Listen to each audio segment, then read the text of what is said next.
Prinsipnya revisi Undang-Undang BUMN ini, pertama Presiden menganggap bahwa ada beberapa materi yang memang harus kita sempurnakan.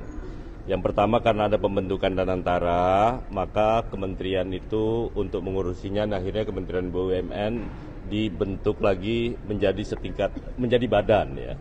Tapi yang lebih penting dalam proses pembentukan revisi Undang-Undang BUMN ini, itu selebihnya juga mengakomodir putusan Mahkamah Konstitusi, di mana tidak boleh ada rangkap jabatan, baik menteri maupun wakil menteri. Tapi memang MK masih memberi batasan waktu untuk sampai dengan 2 tahun. Ya. Nah karena itu, ini nanti akan kita lihat hasil paripurnanya yang ke depan. Yang kedua juga di samping dari Kementerian BUMN kan dengan sendirinya dibubarkan ya, diganti menjadi Badan Pengaturan Badan Usaha Milik Negara yang fungsinya, tugas dan fungsinya itu kurang lebih sama dengan Kementerian BUMN yang lalu, di mana di sana dia pemegang saham seri A Dwiwarna 1%, tetapi itu akan menentukan menyangkut soal penyelenggaraan RUPS dan lain sebagainya ya. Itu konsekuensinya seperti itu. Nah karena itu sekali lagi mudah-mudahan ini sebuah harapan yang baik dalam rangka tata kelola, apalagi dengan masuknya Badan Pemeriksa Keuangan yang disebut secara limitatif di dalam undang-undang ini itu untuk dilakukan pemeriksaan.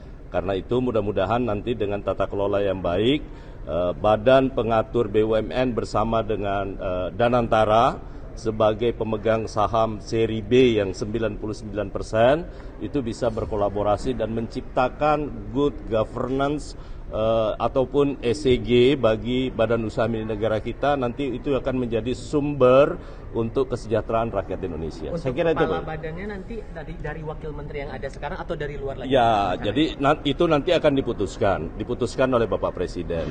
Walaupun itu boleh dirangkap untuk sementara ya, untuk bisa sementara. Karena itu sepenuhnya tergantung sama Bapak Presiden siapa orang yang akan ditunjuk. Target untuk perubahan jadi BP BUMN itu kemungkinannya bakal makan waktu berapa lama? Kan begitu diparipurnakan, setelah diundangkan, otomatis secara kelembagaannya nanti akan disiapkan oleh Menpan RB, nanti akan menyiapkan prosesnya bersama dengan Pak Mensesnek untuk diharmonisasi di Kementerian Hukum nanti ya.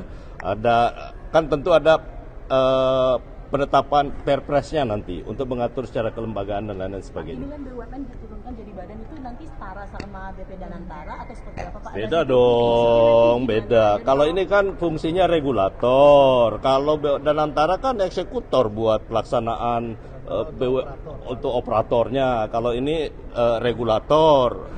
Dan antaranya operator ya untuk menjalankan fungsi usahanya ada di BP Danantara. Kalau dividen nanti dikelola sama BP BUMN itu nanti pembagiannya sama Danantara seperti apa Pak? Itu nanti akan diatur secara lebih rinci nanti dalam Perpres yang akan datang ya. Pak, ini kan RUU BUMN akan disahkan, setelahnya akan langsung membahas RUU Danantara atau bagaimana? Karena ini kabarnya akan diubah menjadi kementerian juga Danantara ini. Saya rasa sudah tidak ya, nggak perlu lagi ada menyangkut soal itu, kan sudah ini badan sudah jelas pengaturannya. Danantara itu adalah operator pemegang saham 99% seri B. Kalau BUMN itu pemegang Dwiwarna 1%. Itu mewakili pemerintah Republik Indonesia. Oke ya? Pak, soal kerugian dari BUMN itu Pak, yang kemarin kan kalau di... Maksudnya? Kerugian BUMN yang akan jadi pemilik kerugian negara juga itu seperti apa? Kan sudah jelas tadi, kan udah clear bahwa ini adalah kekayaan negara yang dipisahkan. Kalau kemudian terjadi sesuatu hal yang tidak dijalankan sesuai dengan prinsip-prinsip bisnis yang seharusnya, itu pasti akan menjadi hal. Apalagi baik pengurus maupun komisarisnya sudah dinyatakan itu sebagai penyelenggara negara, bahkan pegawainya. Oke ya? Pak, masih perum yang ada di bawah BUMN itu nanti apakah akan tetap di bawah BP BUMN? Apanya? Perum seperti Perum Bulog. Ya intinya seluruh BUMN nanti akan sama ya, itu akan diatur oleh BPN. Tapi semuanya tergantung kepada Perpresnya nanti akan segera ditetapkan oleh pemerintah. Kenapa Ya? sekitar 4 hari ya Pak? Loh, Danantara itu usaha, badan usaha, ya kan, sebagai operator. Kalau BUMN itu regulator untuk membuat regulasi terkait semua hal yang terkait dengan BUMN. Kurang lebih sama fungsinya dengan Kementerian BUMN. Pak, salah satu jadi dilarang untuk jadi komisaris maupun direksi, Pak. Kan yang sekarang diputuskan oleh MK hanya menteri dan wakil menteri yang tidak boleh merangkap. Yang jelas bahwa tetap nanti akan pada akhirnya akan kita lihat kebijakannya dalam peraturan turunan yang dibawanya. Berarti larangan untuk eselon 1-nya belum ada ya Pak? Sampai hari ini belum ada. Ya, karena memang wakil pemerintah kan harus ada di sana. Oke ya? Pak, kenapa pembahasannya cepat ya sekitar 4 harian? Bukan soal cepat atau tidak. Satu, karena ada putusan MK yang harus kita ikuti. Masuk dalam kumulatif terbuka seharusnya juga. Walaupun yang kedua juga sudah diputuskan masuk dalam prolegnas.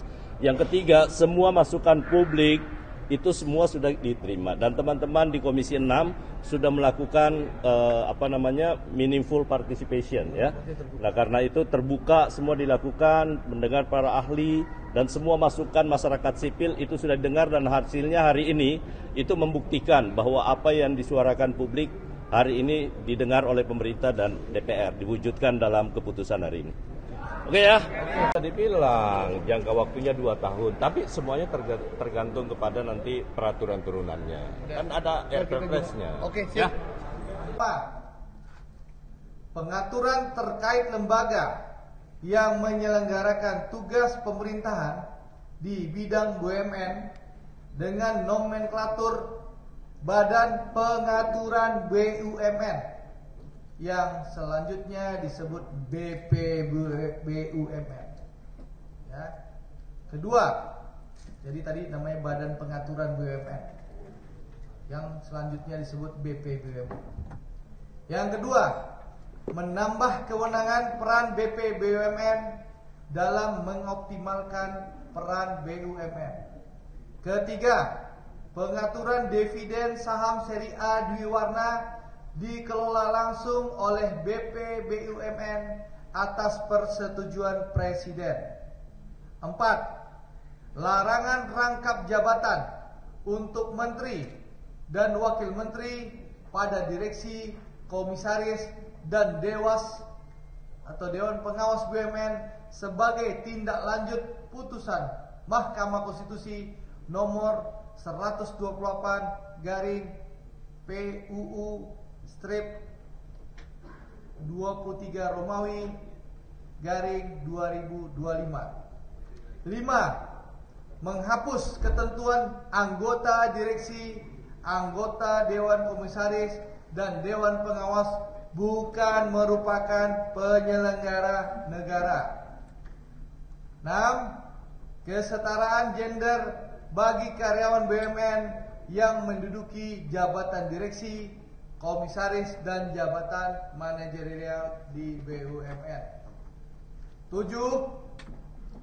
Perlakuan perpajakan atas transaksi yang melibatkan badan, holding operasional, holding investasi, atau pihak ketiga yang diatur dalam peraturan pemerintah.